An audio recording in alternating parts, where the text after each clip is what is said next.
아버지는 나를 원하지 않았다. 나는 그저 하룻밤 우연의 결과일 뿐이다. 라는 이야기를 들으며 자라가는 그 사람이 있다면 그가 성인이 되었을 때 어떤 마음으로 살아가고 있을지 상상이 되십니까? 르우벤이라는 사람이 아버지 야곱이 결혼 이야기를 할 때마다 내가 이렇게 기구하게 결혼 생활을 시작했다라고 막 영웅 이야기처럼 떠들 때마다 이 르우벤이라는 사람은 그렇다면 나는 원치 않는 아이였던 건가? 나는 그저 하룻밤 실수의 결과였던 건가? 그럼 나는 왜 태어난 거지? 내가 차라리 태어나지 않았어야 되는 건가? 라는 생각들을 하면서 자라갔을 것이다. 이것이 르우벤을 보는 성경의 관점이라는 것이죠. 사실 르우벤이라는 사람은요, 장점이 많은 사람입니다.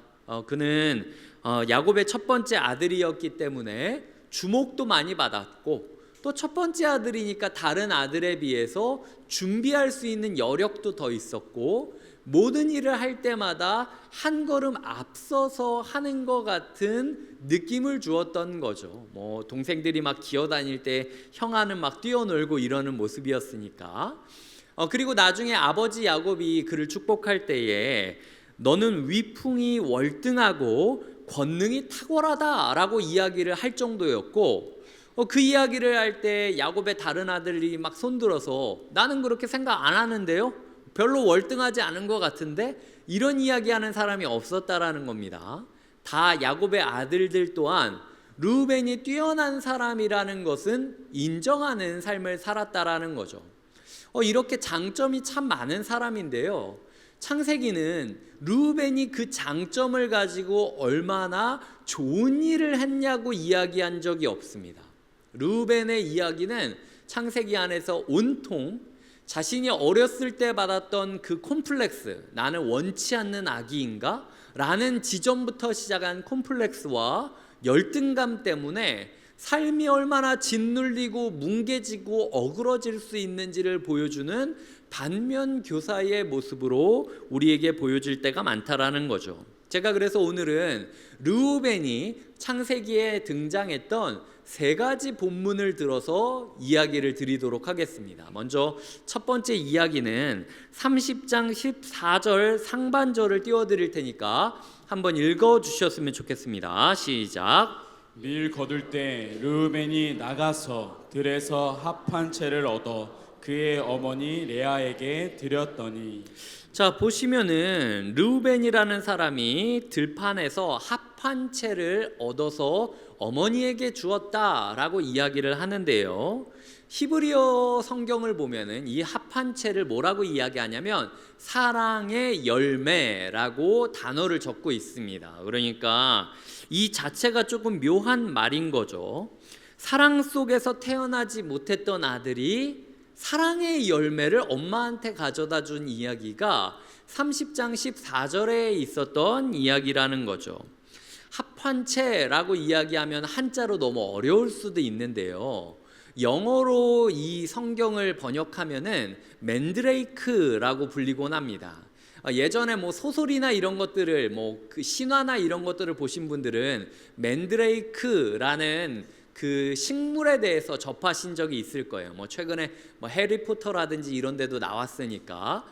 이 통통하게 돼 있고 하반신이 사람 모양처럼 돼 있어서 사람처럼 생겼다라고 여겨지던 거였어요. 그래서 소설에 보면은 이거를 뽑았을 때 막 듣기 힘들 정도로 소리를 막 빽 질러가지고 두통이 일고 막 정신이 혼미할 정도로 사람을 힘들게 만드는 존재가 이 맨드레이크, 합한체라고 불려지는 거였다라는 거죠.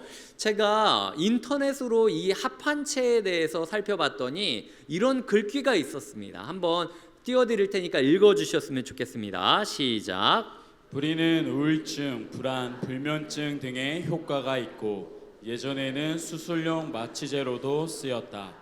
나뭇잎은 외상을 치료하는 진통제이다.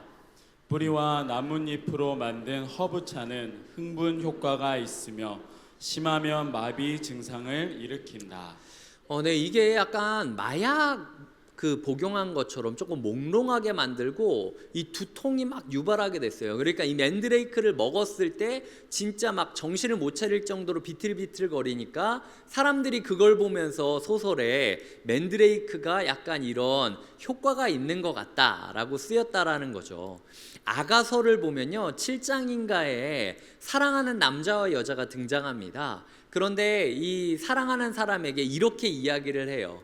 내가 우리 잠자리 세팅을 쫙 끝내놨으니까 나랑 같이 포도원에 가서 잠자리를 취하자라고 이야기를 하면서 뭘 이야기하냐면 내가 정말로 입을 달콤하게 만들어줄 수 있는 과일도 세팅을 했고 그리고 합판제도 미리 향을 피워놨다.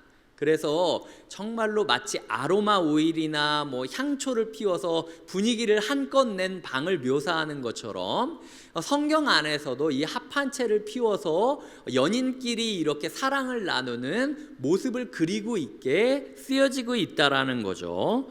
그런데 오늘 이 구절에서는 나가서 얻어 드렸다니 세 번이나 동사가 반복됨으로써 이걸 누가 가져왔다? 르우벤이 가져왔다라고 이야기를 하고 있다라는 겁니다. 여기서 퀴즈입니다. 이 르우벤이 지금 몇 살일 것 같으세요? 지금 이렇게 어머니에게 합판체, 최음죄 혹은 아로마 오일 아니면은 약간 몽롱해질 수 있는 어떤 그런 물품을 가져다가 주면서 아버지와 이제 가까워질 수 있을 것이다 라고 이야기하는 르우벤이 도대체 몇 살 정도 됐을까요? 학자들이 이걸 계산했을 때 르우벤의 나이가 4살에서 7살 사이였다라고 표현을 하고 있습니다. 두 가지 중 하나인 거죠. 먼저 진짜로 르우벤이 부모의 사이가 함께 조금 화목해지기를 바라는 마음으로 4살짜리 아기, 7살짜리 아기가 엄마 이거 옆집 누가 이야기하던데 이거 가져가면 아빠랑 사이 좋아질 수 있대 라고 하는 장면일 수 있다라는 거죠. 만약 이런 장면이었다면 너무 슬프죠. 마치 부부싸움을 하는 부부, 내가 너랑 하룻밤 잘못 보내서 얘 태어난 거 아니었으면 내가 잘 먹고 잘 살았을 거야. 막 부부싸움을 하는 부모 사이에서 애가 막 4살짜리 7살짜리 애가 완전히 경직돼 버린 겁니다. 이제 뭐 우리가 이혼해야 되네 말아야 되네 막 싸우고 있는 그 와중에 얘가 이제 굳어가지고 나는 어떻게 되는 거지? 내가 뭘 어떻게 해야 되는 거지? 내가 문제인 건가? 라는 마음이 들어서 자기 들고 있는 장난감이든 아니면 옆집 사람이 준 음료수 이거 주면은 좋을 거야라고 이야기를 했던 음료수든 자기가 보기에 좋아 보이는 것을 아빠 엄마한테 쥐어주면서 제발 싸우지 말라고 하는 모습이 30장의 모습인 거죠. 만약 그렇다면 이건 정말 슬픈 본문인 거예요. 이 르우벤, 이 유치부 아기의 마음 가운데 벌써부터 사랑이 이렇게 고프고 버림가 받을까봐 덜덜 떨고 있는 모습으로 본문을 그리고 있다라는 거죠. 두 번째로 생각했을 때 에이 4살에서 7살인데 뭐 합판체가 막 맨드레이크가 뭔지 어떻게 알고 옵니까? 그냥 들판에서 흙장난하다가 사람 비슷한 걸 찾았으니까 보여주고 우연히 얻어 걸린 거겠죠? 라고 생각할 수도 있어요. 그런데 저는 이것도 슬픈 이야기인 게 왜냐하면 르우벤의 유년 시절에 대해서 나타내는 본문이 요 본문밖에 없습니다. 그러니까 엄마 레아가 이 르우벤의 유년 시절 내내 이 이야기를 한 거예요. 네가 내 인생에 있어서 잘한 일이 있는데 그 4살 때 합판체를 이거 애한테 할 얘기입니까? 그리고 애가 트라우마를 가지고 콤플렉스를 가지고 얼마나 인정받고 싶어서 노력을 하는데 다른 거 칭찬하는 게 아니라 아빠 엄마 싸운 거 가지고 막 이야기를 하면서 그래 너밖에 없다, 네가 아니면은 아빠랑 내 사이를 회복할 수가 없어, 이런 식으로 엄마가 아이를 붙잡고 맨날 울면서 이야기를 하면서 자랐다라는 게 제가 이야기하는 두 번째 가정이라는 거죠. 이 또한 슬픈 이야기라는 거예요. 어떤 식으로 우리가 이 본문을 생각했던 참 르우벤은 콤플렉스 가운데 살아가는 인생이었구나. 한 번이라도 아버지한테 그래도 난 네가 있어서 좋아 라고 이야기를 들었다면 이 아이의 인생이 어떻게 바뀌었을까라는 생각을 하게 된다라는 거죠. 그런데 르우벤은 결국 그런 이야기 못 듣습니다. 그리고 이제 자기보다 6살에서 9살 정도 어린 요셉이라는 아이가 태어나요. 여기부터 또 인생이 엉키기 시작합니다. 요셉은요, 르우벤이랑 정반대로 느껴질 만한 사람이었습니다. 르우벤이 자기를 느낄 땐 나는 부모가 원치 않던 자식, 하룻밤 우연의 산물이라고 여길 수 있는데, 르우벤이라는 어린이가 봤을 때 요셉은요, 아이가 태어나지 않는 라헬과 야곱 사이에서 수년 동안 고민하면서 노력하면서 겨우겨우 얻어낸 사랑의 결실이지 않습니까? 그러니까 르우벤이 봤을 때 요셉은 질투를 안 할 수가 없는 거예요. 보기만 해도 너무 화가 난 거예요. 쟤는 태어나는 순간부터 아무것도 안 했는데 저렇게 사랑받는데, 나는 지금까지 사랑받기를 위하여 노력하고 있는데 여전히 우리 어머니는 사랑받지 못하고 나는 왜 태어났는지 알지도 못하는 채로 이렇게 혼자 살아야 된단 말이야. 요셉이 태어났을 때 르우벤을 보면서 막 비웃기를 했습니까? 아니면 잘난 체를 했습니까? 그 아기가 뭘 했겠습니까? 그런데도 불구하고 르우벤 마음 가운데는 콤플렉스가 열등감이 되면서 이 멀쩡한 사랑받아야 되는 어린 아기를 질투하게 되고 경쟁하게 되고 짓밟아야 되겠다라고 생각하는 삶을 살게 된다라는 거죠.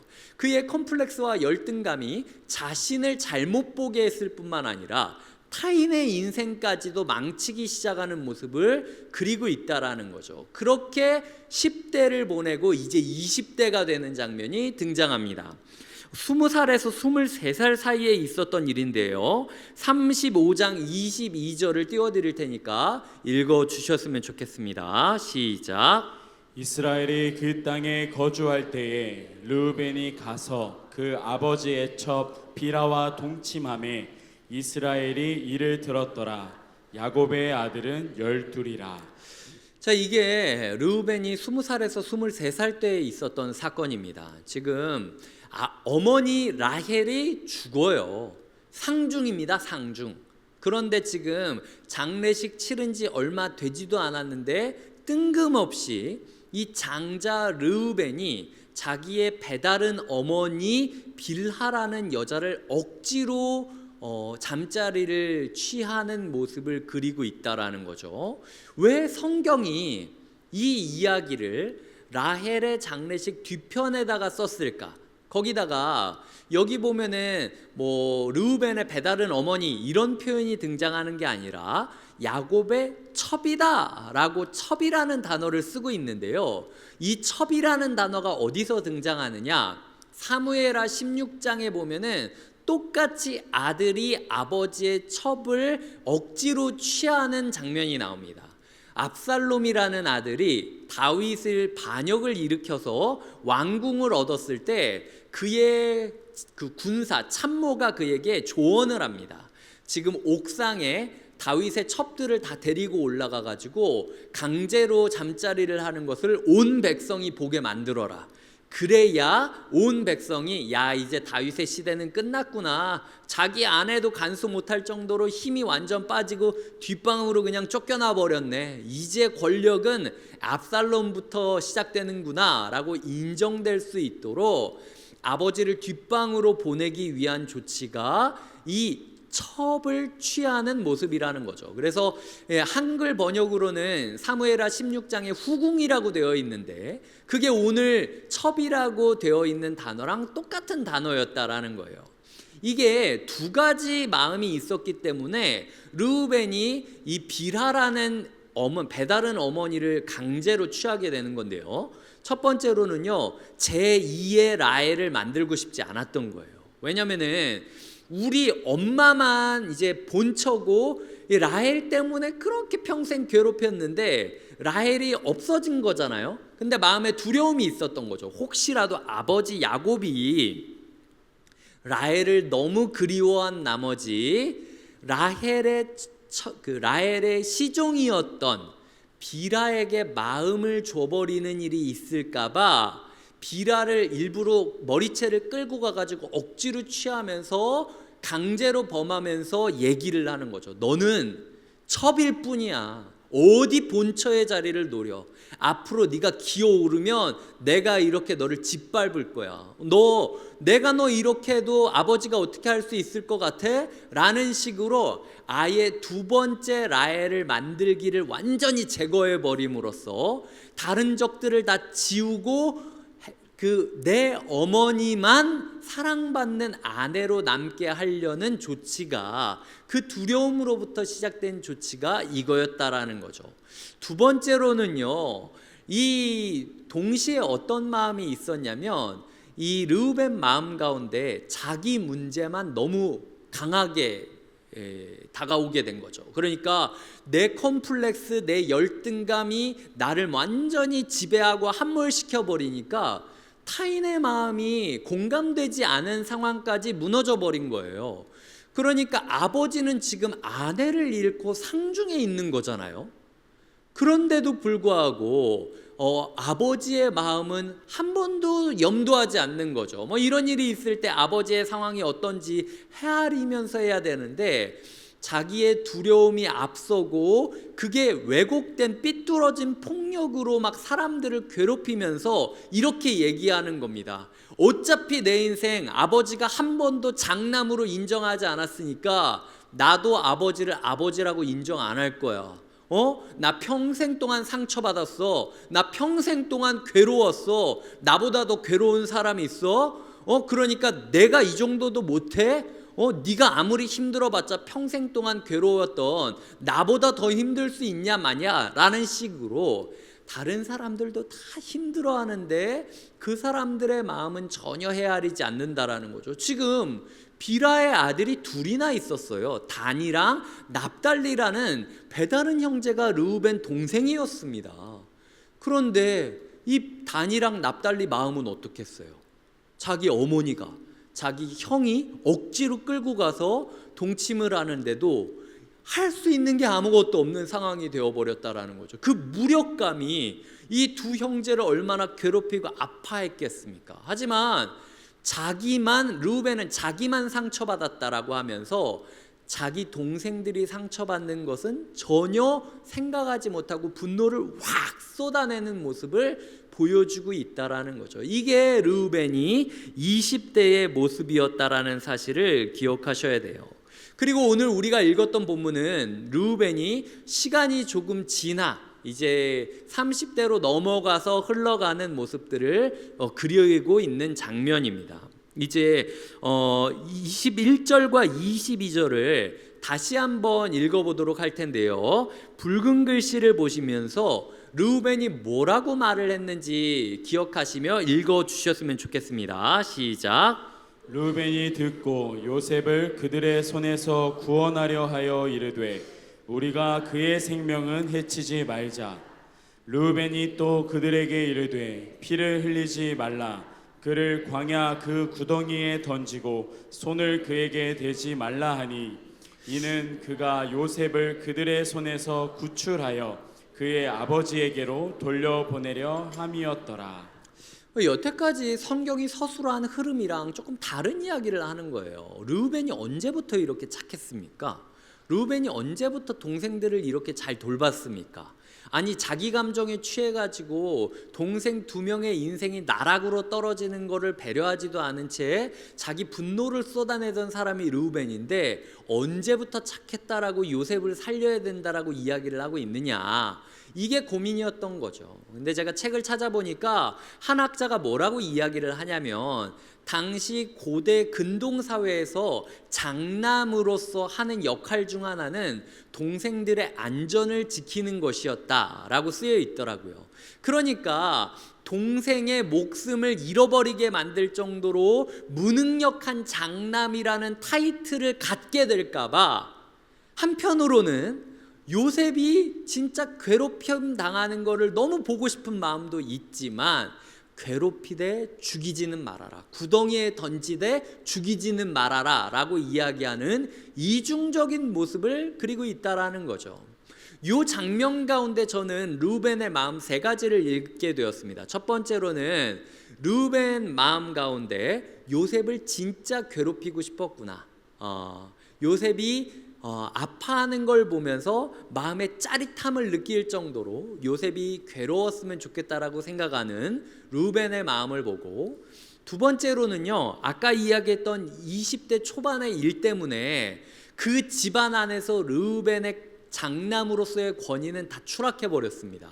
동생들이 다 봤잖아요. 형이 화나가지고 막 억지로 폭력을 행사하는 거를 다 봤잖아요. 그러니까 형의 말로 듣겠습니까? 귀등으로도 안 듣죠. 그냥 너 그래봤자 나중에 네 기분 뒤틀리면 우리도 죽이겠네 뭐 라는 마음이 들었을 게 동생들의 평가였을 거라는 거예요.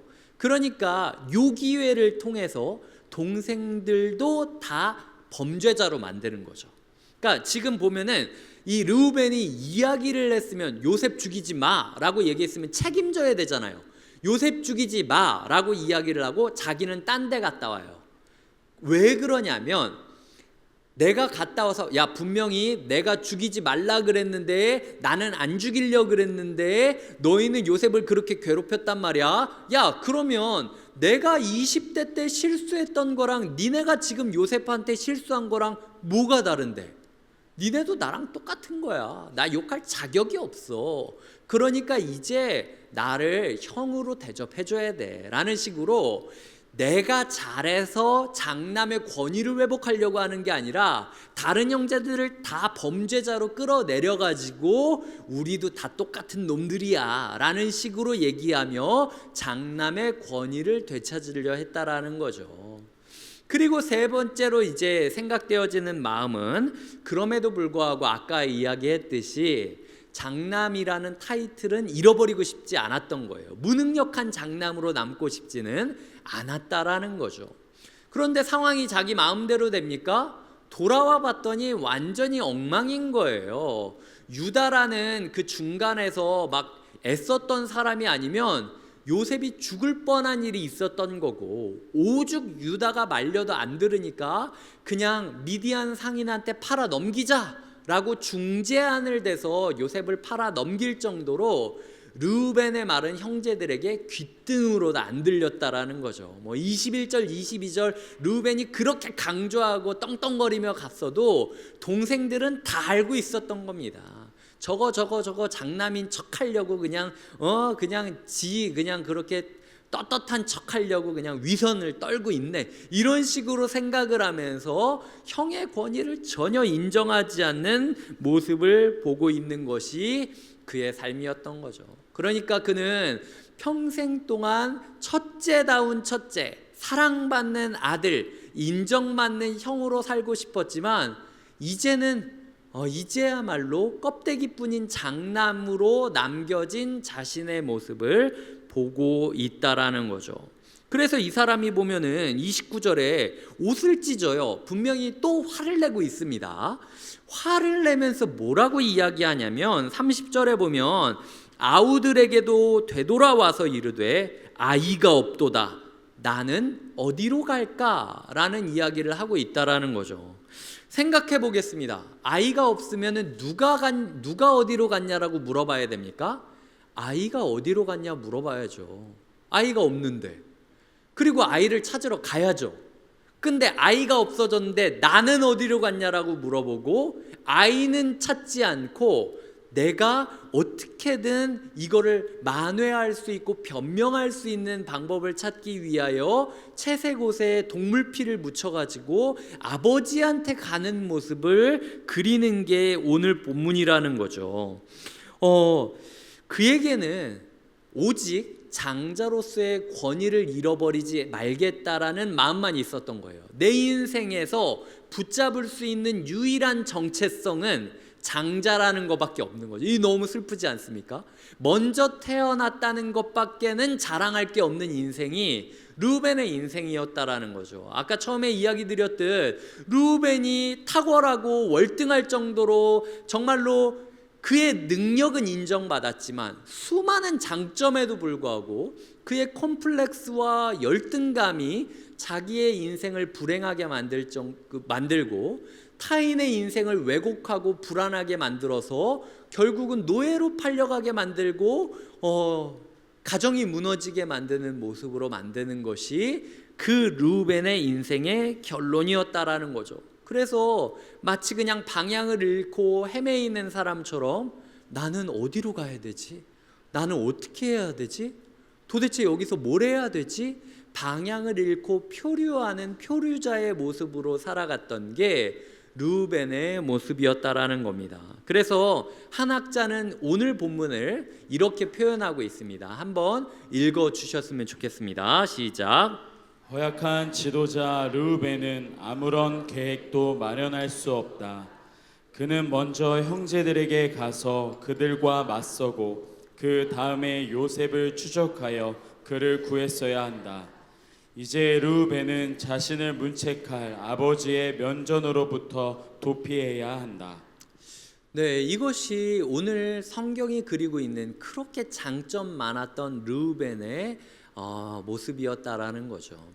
이제 우리가 좀 이 말씀들을 정리하면서 우리한테 적용하는 시간을 좀 가져보도록 하겠습니다.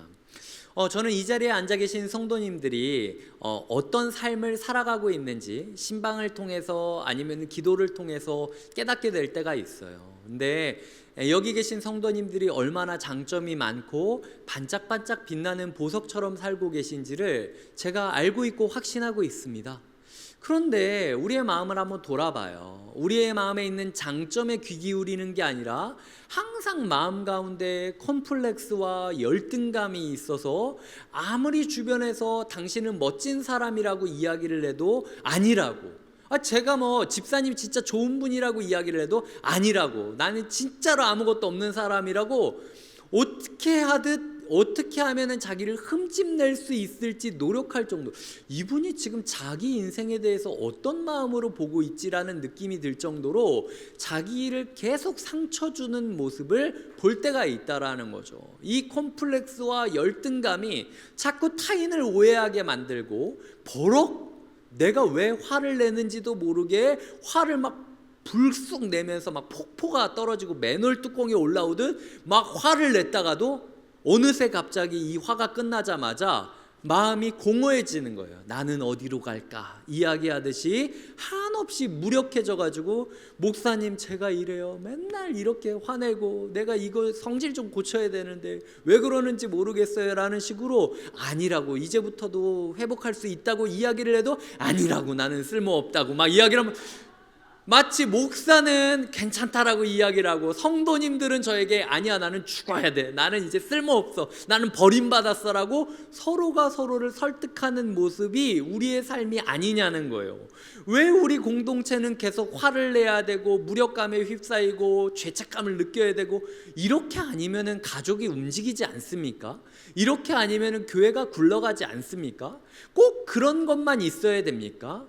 우리가 기억해야 될 건 하나님이 주신 장점과 은혜에 초점을 두는 게 아니라 자신의 콤플렉스와 열등감에 짓눌려 살아가고 있는 것 아닌지 오늘 말씀을 통하여 하나님이 알려주고 싶으신 거예요. 그러니까 성경에 있는 수많은 사람 중에 르우벤의 이야기를 하면서 네가 평생 동안 르우벤이 이렇게 화내고 무력감을 느끼고 아주 그냥 막 낮은 자아감으로 그냥 수치심에서 어떻게든 이 컴플렉스를 극복하려고 애썼지만 그럼에도 불구하고 해결되지 않는 사람이라는 걸 들어본 적이 있냐?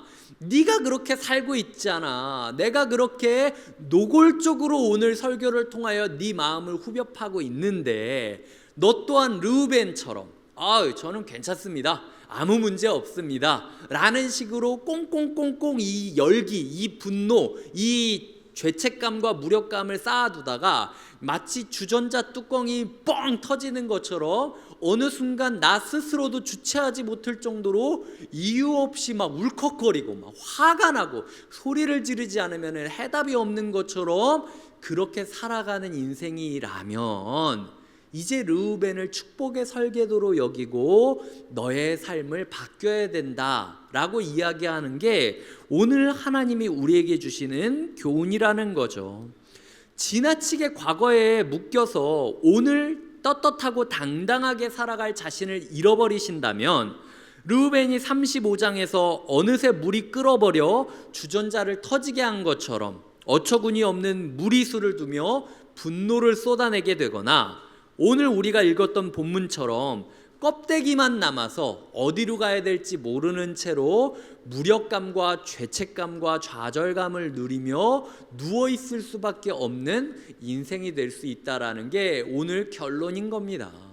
어디로 가야 됩니까?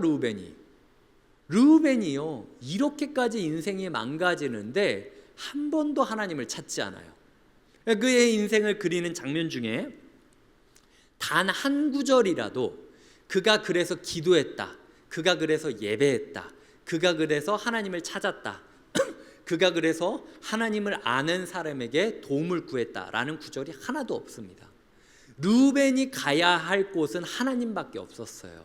하나님께 가야, 야곱이 아니라 야곱의 인정을 받고 말고가 아니라 하나님을 부르고 하나님을 찾아야 하나님께서 너도 소중한 사람이다, 너도 내 계획 안에 있다, 너를 통하여서도 내가 큰 일을 하고 싶다라고 이야기하는 그 하나님을 인격적으로 만나고 하나님을 피난처로 삼았다면, 르우벤이 가지고 있었던 분노가 오히려 은혜의 하나님을 찾고 외치는 신앙생활의 동력이 되었을 거고요. 그리고 한없이 무력감을 느꼈던 그 공허감이 어쩌면은 더 자기를 겸손하게 만들고 온유하게 만들 수 있는 목줄이 될 수도 있었다라는 거죠. 똑같은 상황에서 하나님께로 갔다면 전혀 다른 인생이 되었을 텐데, 지금 이 순간까지도 하나님을 찾지 않고 나중에 창세기 마지막에서 야곱이 축복으로 이 문제를 공론화하면서, 야, 이제는 이거 덮을 게 아니라 네가 이 문제를 갖고 하나님께로 가야만 한다라고 이야기를 했는데도 불구하고 르우벤은 끝까지 하나님을 찾지 않고 있다. 이게 창세기가 주는 르우벤의 마지막 모습이라는 것을 우리가 반면 교사로 삼아야 된다라는 겁니다. 우리의 인생 가운데 다른 게 문제가 아니에요. 내가 무엇이 된다면, 내가 무엇으로서 인정받는다면, 저놈만 없어진다면, 내가 이 일만 해결된다면 사랑받는 사람이 되고 안정적이 될 거야. 이거 다 거짓말입니다. 우리가 하나님을 찾지 않기 때문에 우리 인생이 힘들다라는 거죠.